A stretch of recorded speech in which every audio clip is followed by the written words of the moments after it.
नमस्कार, मैं तृप्ति सिंह और आप देख रहे हैं मेट्रो मुंबई टॉप 10 की इस खास बुलेटिन में मैं आपका स्वागत करती हूं। तो आइए नजर डालते हैं मुंबई की 10 बड़ी खबरों पर।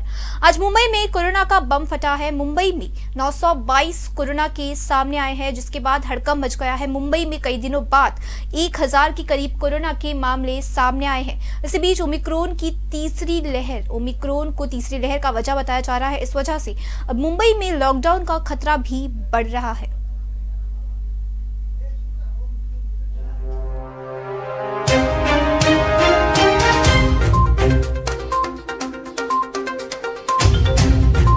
मुंबई में आज कोरोना बम फटा है। कोरोना के 922 मरीजों की पुष्टि हुई है। 326 लोगों ने इस दौरान कोरोना को मात दी है और वहीं आज कोरोना के चलते 2 लोगों ने मौत भी दर्ज की गई है। अगर आप अब सोच रहे होंगे कि मामले ज्यादा है तो टेस्टिंग भी ज्यादा की गई होगी, तो ये आपकी गलतफहमी है। महज 34,819 लोगों की टेस्टिंग की गई, जो कि रोजाना के मुकाबले काफी कम है। एक्टिव मरीजों की संख्या 4000 को पार कर चुकी है। मुंबई में इस वक्त 4295 मरीज कोरोना से जूझ रहे हैं। रिकवरी रेट 97% है। एक्टिव कंटेनमेंट जोन एक भी नहीं है और सील्ड बिल्डिंग की संख्या 22 है, जो कि कल तक 16 थी। यानी कि मुंबई में आज 6 बिल्डिंगों को सील किया गया है। वहीं ओमिक्रॉन के मामले में भी मुंबई किसी से पीछे नहीं है। मुंबई में आज ओमिक्रॉन के 27 नए मामले सामने आए हैं। पूरे महाराष्ट्र की अगर बात की जाए तो महाराष्ट्र में 31 ओमिक्रॉन मरीजों की पुष्टि हुई है, जिसमें से मुंबई के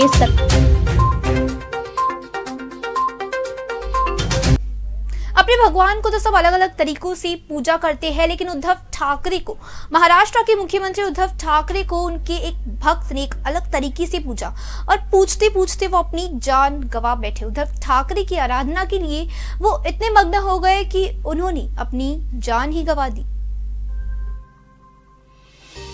एक दौर था जब बाला साहेब ठाकरे के एक इशारे पर उनके शिव सैनिक जान की बाजी लगाने को तैयार रहते थे। वक्त बदला, लेकिन नहीं बदले तो शिव सैनिक। बाला साहेब के बाद अब उद्धव ठाकरे के लिए भी शिव सैनिकों में वही जुनून बरकरार है। बाला साहेब के बाद अब शिव सैनिक उद्धव ठाकरे के भी उतने ही दीवाने हैं जितना बाला साहेब के लिए हुआ करते थे। आप जानकर हैरान रह जाएंगे, उद्धव ठाकरे के लिए सुमंत रुईकर ने अपनी जान दे दी। ये हंसमुख चेहरा अब कभी नजर नहीं आएगा। मासूम बच्चे अब कभी अपने पापा से नहीं मिल पाएंगे। पत्नी को अब भी यकीन नहीं हो पा रहा है कि सुमंत कभी वापस नहीं लौटेंगे। परिवार के इकलौते कमाऊ शख्स के जाने के बाद अब सबसे बड़ा सवाल बच्चों की परवरिश का है। इसीलिए दुख के इस पहाड़ के बावजूद खुद को संभालना, बच्चों को संभालना बड़ी हिम्मत का काम है। दरअसल स्पाइन के ऑपरेशन के बाद से CM Uddhav Thackeray bed rest पर है। उद्धव ठाकरे के बेहतर स्वास्थ्य के लिए शिव सैनिक सुमंत भीड़ से पैदल तिरुपति बालाजी के लिए निकले थे। हालांकि उद्धव ठाकरे के लिए सुमंत पहली बार पैदल तिरुपति के लिए नहीं निकले थे। इससे पहले वो 2019 में सीएम उद्धव ठाकरे को सीएम बनाने की मन्नत लेकर पैदल तिरुपति जा चुके हैं। उद्धव ठाकरे के सीएम बनने के बाद सुमंत खुश भी बहुत हुए। इस बार सुमंत अपने एक मित्र के साथ एक बार फिर भीड़ से तिरुपति के लिए 1 दिसंबर को रवाना हुए। रोजाना 30 से 35 किलोमीटर पैदल यात्रा के बाद 1 जनवरी को तिरुपति पहुंचना था, लेकिन इस बार लंबी यात्रा की थकान के बाद सुमंत को बुखार आ गया। घर वालों और दोस्तों ने उन्हें काफी समझाया, इस हालत में यात्रा ना करे और वापस आ जाए। घर वालों की जिद के बाद सुमंत कडप्पा में उतरे और रेल से बीड़ के लिए रवाना भी हुए, लेकिन सोलापुर से पहले किसी को बताए बगैर सुमंत रेल से उतरे और एक बार फिर तिरुपति के लिए अपनी पैदल यात्रा शुरू कर दी। दोबारा यात्रा शुरू करने के बाद सुमंत ने घर वालों का फोन उठाना भी बंद कर दिया। हार कर घर वालों ने पुलिस की मदद ली। लोकेशन ट्रेस किया गया, लोकेशन ट्रेस हुई भी। रायचूर के पास सुमंत को बेहोशी हालत में पाया गया। इलाज के लिए उन्हें अस्पताल में भर्ती भी कराया गया, लेकिन तब तक काफी देर हो चुकी थी। सुमंत अपने आराध्य के लिए अपनी जान दे चुके थे। मेट्रो मुंबई के लिए निशा ठाकुर के साथ हितेंद्र पवार की रिपोर्ट।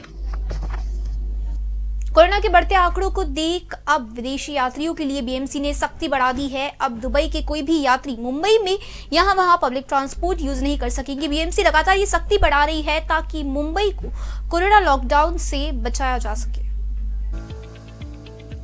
मुंबई में कोरोना के बढ़ते मामलों को देखते हुए बीएमसी भी अपनी तैयारियों में जुट गई है। हर वार्ड में कोविड नियमों का पालन हो रहा है या नहीं, इसके लिए निगरानी बढ़ाई जाएगी। वहीं किन इलाकों में अधिक मरीज मिल रहे हैं, इस पर भी बीएमसी अध्ययन करेगी। स्वास्थ्य एक्सपर्ट्स ने कोरोना के मामले और बढ़ने की आशंका भी जताई है। इसे देखते हुए इससे निपटने के लिए बीएमसी ने एक्शन प्लान तैयार किया है। बीएमसी के अतिरिक्त आयुक्त सुरेश ककानी ने बताया कि हर वार्ड के असिस्टेंट कमिश्नरों ने उनके इलाके में कोविड प्रोटोकॉल का पालन हो रहा है या नहीं, इस पर नजर रखने का निर्देश दे दिया है। साथ ही इलाके में निगरानी रखने के लिए जरूरत अनुसार टीम गठित करने का निर्देश भी दिया गया है। हर वार्ड में रोजाना मिलने वाले कोरोना मरीजों की संख्या पर भी नजर रखी जा रही है। किस वार्ड से कोरोना के ज्यादा मामले मिल रहे हैं, इस पर अध्ययन किया जा रहा है, जिससे ये पता लगेगा कि किस वजह से कोरोना के नए मामले मिल रहे हैं। इस अध्ययन की जिम्मेदारी वार्ड वॉर रूम को सौंपी गई है। अध्ययन के बाद यहां कंटेनमेंट जोन, सील बंद इमारतों आदि सख्ती से लागू की जाएगी। इसके अलावा कोविड नियमों का उल्लंघन करने वालों पर कार्रवाई और भी तेज कर दी जाएगी। मुंबई में दुबई से आने वालों का 7 दिन का क्वारंटीन जरूरी कर कोरोना टेस्ट अनिवार्य होगा, तो नेगेटिव आने पर उन्हें 1 हफ्ता तक लगातार खुद की जांच करानी होगी। ऐसे में वो कोरोना वायरस पॉजिटिव पाए जाते हैं तो उन्हें संस्थागत क्वारंटीन में भेज दिया जाएगा। महाराष्ट्र के अन्य जिलों के लोगों को उनके जिला अधिकारी घर तक पहुंचाया जाएगा, लेकिन उन्हें सार्वजनिक परिवहनों का प्रयोग करने की अनुमति नहीं होगी। वहीं दूसरे राज्य से आने वाले यात्रियों को कनेक्टिंग फ्लाइट लेने की अनुमति होगी, लेकिन इससे पहले एयरपोर्ट प्राधिकरण उनके शहर में मौजूद एयरपोर्ट को उनके दुबई से आने की खबर होगी। News desk metro Mumbai. Omicron variant को देखते हुए महाराष्ट्र सरकार ने राज्य में नई गाइडलाइंस जारी की थी, जिसके मुताबिक शादी समारोह में केवल 50% लोगों को अनुमति मिली थी। वो भी इंडोर हॉल मैरिज में सिर्फ 25% लोगों को अनुमति मिली थी। लेकिन इसके बावजूद वसई विरार इलाके में एक शादी में कोरोना नियमों की धज्जियां उड़ाई गई। इस धज्जियों कोरोना नियमों का अनुपालन करने का जैसे ही वसई विरार मनपा को इसका पता लगा, उन्होंने तुरंत वो हॉल में पहुंचकर उस आयोजक से 50,000 रुपए का दंड वसूला है। ये देखिए, ये तस्वीर है विरार के गुरु कृपा हॉल की, जहां किसी की शादी हो रही है, लेकिन शादी में आए लोग भूल गए कि उनके साथ कोरोना भी मेहमान बनकर शादी में आ सकता है और कईयों को अपनी चपेट में ले सकता है। लेकिन मनपा नहीं भूली। मनपा को याद है कि इस वक्त महाराष्ट्र सरकार ने शादी में 100 लोगों से ज्यादा लोगों को अनुमति नहीं दी है। इसीलिए तो जैसे ही मनपा को खबर मिली कि गुरु कृपा हॉल में लोग मस्त शादी का आनंद ले रहे हैं, खाना खा रहे हैं, नाच गाना कर रहे हैं, मनपा पहुंच गई लोगों से मुलाकात करने। और भाई, ये मुलाकात सस्ती मुलाकात नहीं थी। इस मुलाकात की कीमत 50,000 रुपए थी, जिसकी रसीद आप इस वक्त स्क्रीन पर देख रहे हैं। मनपा जैसे ही शादी के हॉल में पहुंची, अधिकारियों ने देखा कि नियमों का उल्लंघन किया जा रहा है। मनपा के अधिकारियों ने मेहमानों से तो कुछ नहीं कहा, क्योंकि भाई उनकी क्या गलती है, उन्हें तो बुलाया गया और वो आ गए, कसूर उनका क्या। मनपा ने सीधे हॉल के मालिक को धर दबोचा और 50,000 की रसीद काट दी। साथ ही चेतावनी भी कि अगर इसके बाद ऐसा हुआ तो अंजाम अच्छा नहीं होगा। न्यूज डेस्क राकेश सिंह के साथ निशा ठाकुर, मेट्रो मुंबई। नाला सुपारा में नाइट कर्फ्यू बेअसर रहा। देर रात जब मेट्रो मुंबई की टीम ने वहां पड़ताल किया तो वहां पर लोगों की भीड़ वैसी की वैसी ही देखी गई।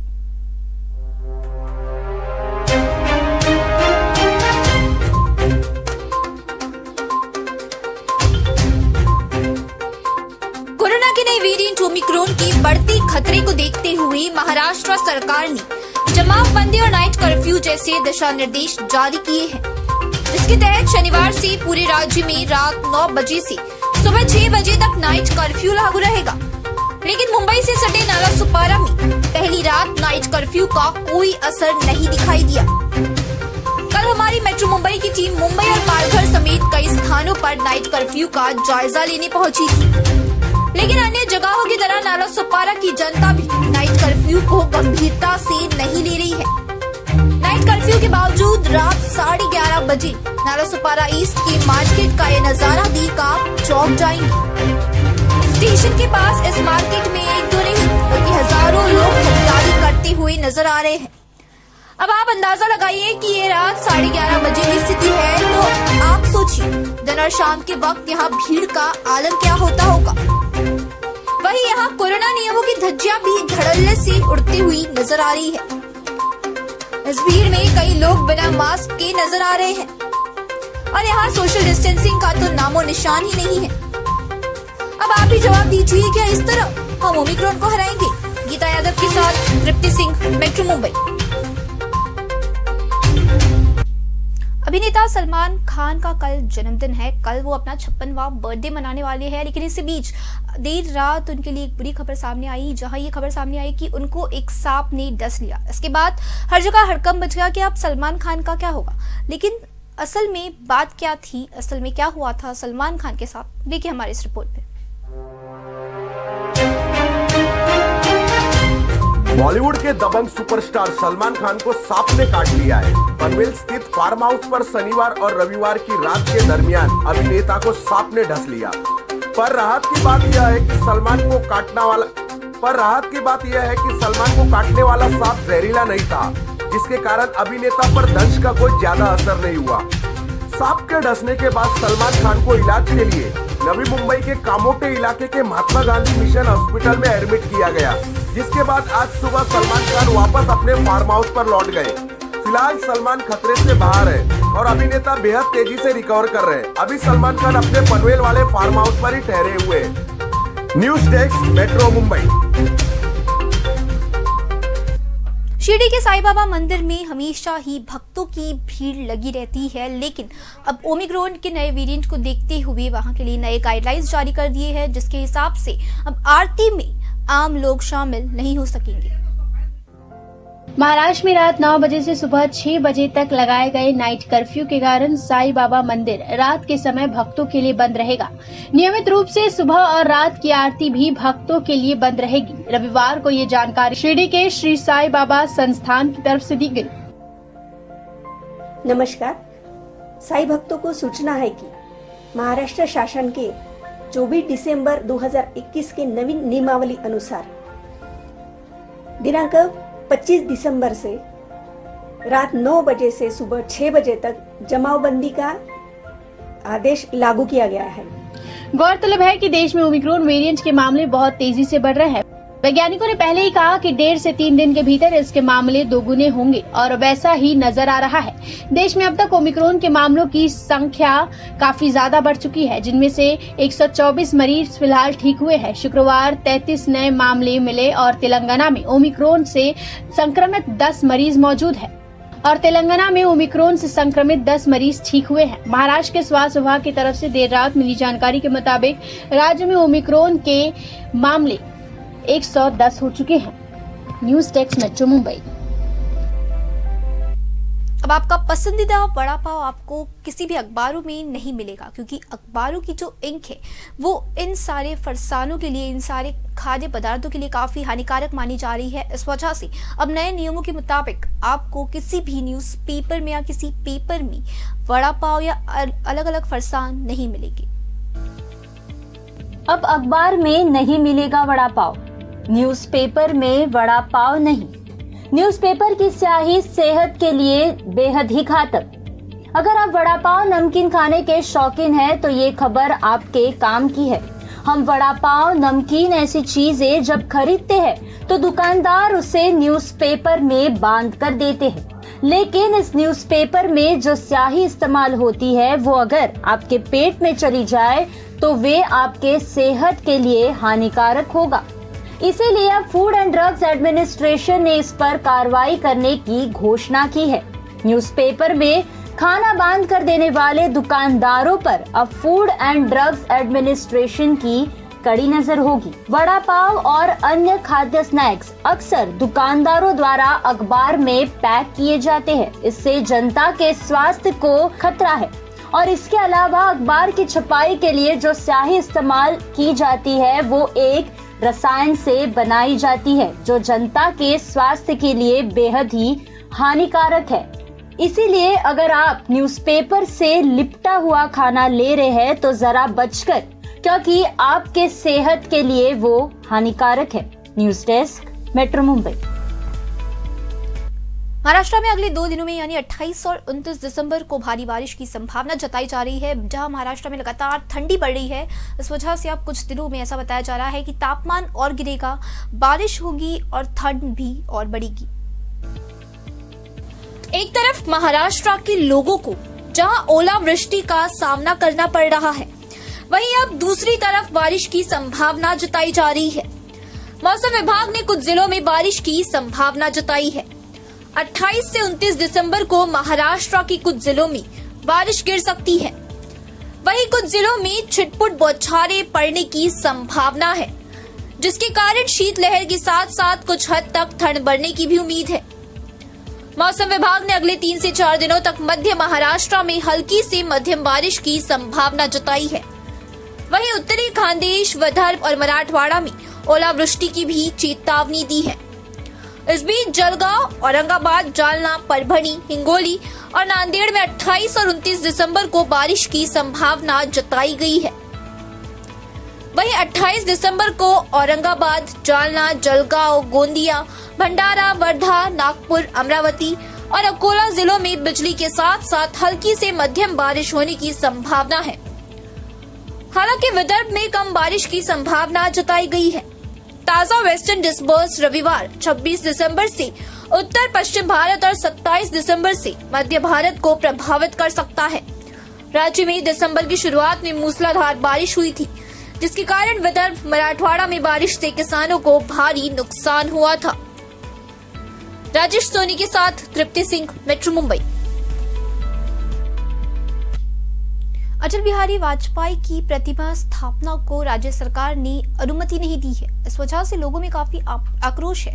भाजपा सांसदों में काफी आक्रोश है, जहां उनका कहना है कि आखिर इस राज्य सरकार को, आखिर मुख्यमंत्री उद्धव ठाकरे को अटल बिहारी वाजपेयी की प्रतिमा स्थापना से कैसी आपत्ति हो सकती है। सरकार ने किया अटल बिहारी के पुतले का विरोध। कांदिवली हाईवे पर नहीं लगाने दिया गया अटल बिहारी का पुतला। कल भारत के पूर्व प्रधानमंत्री अटल बिहारी वाजपेयी का जन्मदिन था। इस अवसर पर भारतीय जनता पार्टी द्वारा 25 से 30 दिसंबर तक अटल महोत्सव मनाया जा रहा है। इसके महोत्सव के तहत उत्तर मुंबई के भाजपा सांसद गोपाल शेट्टी कांदिवली पूर्व में समता नगर के अटल बिहारी मैदान में स्वर्गीय अटल बिहारी वाजपेयी का पुतला लगाना चाहते थे, लेकिन महाराष्ट्र सरकार द्वारा पुतला लगाने की अनुमति नहीं दी गई। ऐसा आरोप भाजपा सांसद गोपाल शेट्टी ने लगाया है। वहीं गोपाल शेट्टी ने महाराष्ट्र सरकार को चेतावनी देते हुए कहा कि हम सभी भारतीय जनता पार्टी कार्यकर्ताओं ने निश्चय किया है कि जब तक अटल जी की मूर्ति स्थापित नहीं हो जाती, तब तक हम शांत नहीं बैठेंगे। किसी को दोषी मानता नहीं हूँ। मैं ऐसा मानकर चलता हूँ हमेशा के जो भी होता है वो भगवान करते हैं, और भगवान की कुछ अलग ही इच्छा होगी। भगवान ने उनको ये बुद्धि दी होगी कि आप अपने जीवन चरित्र का परिचय दे दो लोगों को, तो उन्होंने परिचय दे दिया, उसका हम स्वागत करते हैं।